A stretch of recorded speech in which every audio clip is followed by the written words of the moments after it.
Today I'd love it if you joined me to have a walk around and a talk about a very, very significant 911 prototype. A development car which was the foundation of some serious motorsport wins throughout the 80s, and more importantly, the development of the 911 as we know it today, the C20 Development Prototype. A little while ago we made a film about the 959. The 959 is a model I referred to as the connection between the 911s of old and the 911 as we've come to know it today. The development that took place in the 80s that led up to that car was phenomenal, revolved around motorsport and events particularly like the Paris-Dakar Rally.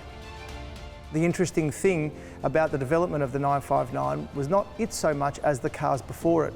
Before all-wheel drive was commonly accepted in production cars, a lot of development took place, for Porsche more than most. Where four-wheel drive was concerned, there were several key people at Porsche that believed that this was the way of the future and that all of the benefits of four-wheel drive had to be taken advantage of to get the very most out of the car. Remembering that in the second half of the 70s, power outputs were climbing rapidly, not just in racing cars but in road cars as well. And the best way forward for Porsche to make the 911 a more usable car was to harness and distribute the power that was coming out of the flat six more evenly by using an all-wheel drive system. The head of development in those days was Helmut Bott, an engineer who was not afraid of testing his own theories himself. And before the 1981 Frankfurt Motor Show, where an all-wheel drive cabriolet prototype was displayed for the public to see, the four-wheel drive program was already well underway. So much so, Bott being such a believer that he donated his own company car to the project, a normal, unassuming metallic brown 911 SC. His dedication to the cause was so thorough that he offered this car to become the four-wheel drive mule when the company was still short of funds and probably short of cars that they could donate to the cause. Fascinating concept it is that an employee of a company would give up their own company car as a development mule. Even more fascinating is that very car is this right here in front of us.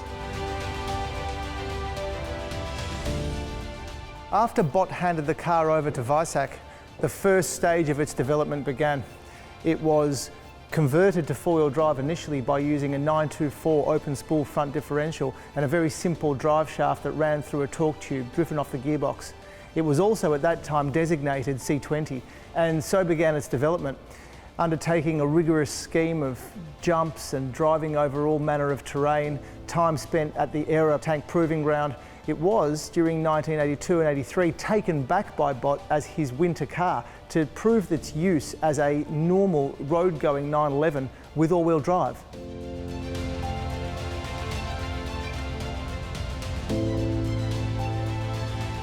(1984) would prove to be a pivotal year for the all-wheel drive program. 2 years of Bott using the car quietly as his own personal transport during winter and the project bubbling along.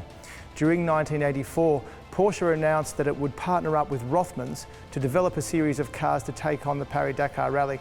Those cars were known as 953 and were yet a step closer to the 959 as we know it. However, C20 had not yet finished becoming part of the program, and it was then decided that it would be turned into a fully fledged rally car as a contestant in that event on a support basis.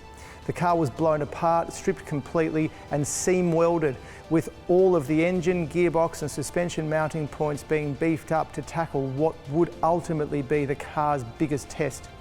But it was this phase of development for C20 which gave it some of its most notable developments, mainly a centre differential and stronger front suspension, which gave more articulation and the ability for it to gain ground clearance. Now at 27 centimetres, this car could finally tackle at high speed the kind of terrain that the Paris-Dakar Rally would throw at it.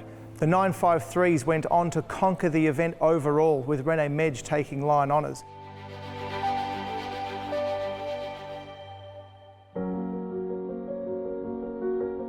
During the car's second stage of development, it was given a 3.2 litre Carrera engine, new at the time, but a stock production car engine, mainly for reliability. It was, if anything, detuned to accept the poor quality fuels that Africa was renowned for at the time.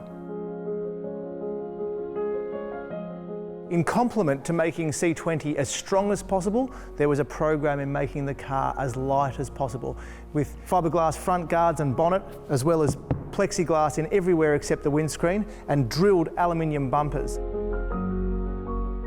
But one of my favourite features, and something I wish every 911 had always had, was a hatchback. Presumably to allow access to a spare wheel, and there was at one time a 120-litre fuel tank in there. When you think of the history of an individual car, it's pretty fascinating to think that in 1979 and 1980, Bott would have sat in this seat when the car was a standard 911 SC, and yet just 5 years later the car was crossing the African continent in anger, jumping over terrain, making use of all the development that had gone into it. The cockpit as it is today is probably significant of how it was when it finished that event. Not altogether that different from a 911 interior of the time, except for a couple of notable differences. One of them being the bias control for the four-wheel drive system, the other being the gear shift, very different to a 911 style shifter of the time. The whole linkage had to be modified because the tunnel was occupied with a torque tube and a drive shaft, where normally all it occupied were the heater controls and the gear shift linkage.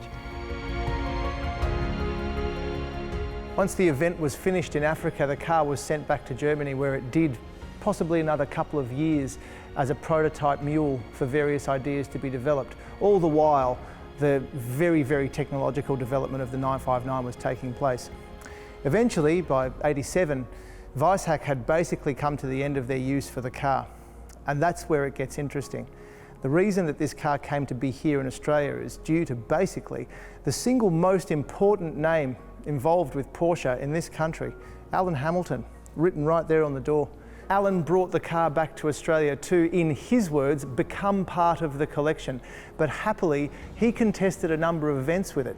With Jim Hardman, he even took on the Little Desert Rally, where they won a prize for the biggest jump. A few years later, when Alan discovered that it might have been a little bit too exciting for him, he sold the car. And it went to reside in the same collection it resides in today, the Fox collection, where it stands as a remarkable relic, a significant piece of development for 911. As we've said before, every piece of design and research and development that's gone into 911 for motorsport over the years has manifested itself somewhere in production, and we've taken some of these things for granted. So it is just so wonderful to see a part of the development like this sitting here on four wheels in Australia.